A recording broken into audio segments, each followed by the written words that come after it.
r/s credit brought to you by God. What's a normal thing to do at 3 p.m. but a creepy thing to do at 3 a.m.? Meeting with a friend in the park. Afternoon looks normal. At 3 a.m. it looks like a drug deal. Why else would you meet with your friend at 3 a.m. if not for a drug deal? Searching for plants. Apparently, a biologist from my university was arrested in his own backyard while he was searching for a certain weed. Well, first the cops asked him if he could ID himself, which he couldn't do immediately because his passport was in his house and he was in his backyard. However, the cops believed him to be a burglar, so they wouldn't let him go near the house. After a while the biologist got tired of it and started walking towards his house, so the cops pepper sprayed him. I think he got taken to the police station, where they could ID him some way or another. He was released, but did receive a fine, because he wasn't able to ID himself, which is BS.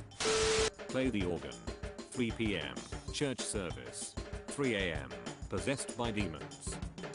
Slowing driving through a suburban neighborhood in an ice cream truck that plays music. The only way to make it worse is if the ice cream truck has some sort of mascot and you have to dress up as him. Not the exactly same, but the ice cream truck by my old house had a pretty mangled looking SpongeBob on the roof. I distinctly remember questioned the legality regarding copyright. At 3 a.m. that would be nightmare fuel though. Dig holes in the backyard. Liking a picture of a girl you kinda know through some friends on Facebook. Ooh, what's her name? Sue. That's a bad name. Why don't you like someone with a better name? Have your Google Home or Alexa randomly say sorry I didn't catch that. We apparently lost internet overnight one night. So at around 1 a.m. we gained it back because Alexa started her boot up sequence and announced hello to the bedroom. I jumped up and wandered the house looking for the pleasant burglar who likes to announce himself. Edit. Thanks for the gold and silver you dapper strangers. God, I had something similar happen 2 a.m. one night and my girlfriend and I are solidly asleep. Suddenly the loudest shhhhhhhhh we've ever heard wakes us up at the same time. We both shot up straight at the same time. My heart is racing. Like, someone is in my home and just told my animals to shhhhhhhh. We both sat quiet for at least 2 to 3 minutes, but didn't hear anything else.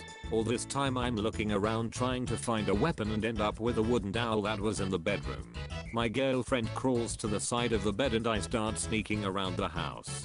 I found all the doors locked, all the windows intact, nothing moved, and the cats more or less asleep. Or no more active than they would be otherwise. We were super confused, but ended up figuring maybe it was just a truck outside our window or something that had drove away before we looked. We couldn't think of anything else. The next day I go to use my computer and I can't get any sound from the speakers.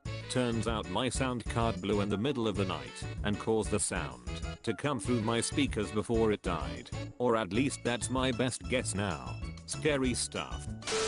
According to my neighbors, laundry. Mother effers, I work 12-hour shifts and I gotta clean my clothes. Walking to work according to my campus police apparently. Edit. Since this got a little traction, if you have a similar issue, always document what you can and submit a formal complaint against the officer. Don't mess with taking it to some police office schmo. They'll toss it. Ask for the officer's supervisor and hand it to them directly. While they won't like this, the squeaky wheel gets oil. Also, ask what they will do to correct the behavior and follow up. I feel like maybe, because I've submitted a few complaints before, they are looking for any excuse to screw me over. All it takes is one BS ticket and you're in the hole a couple hundred, or you're missing work for court. Either way the system screws you. End rant.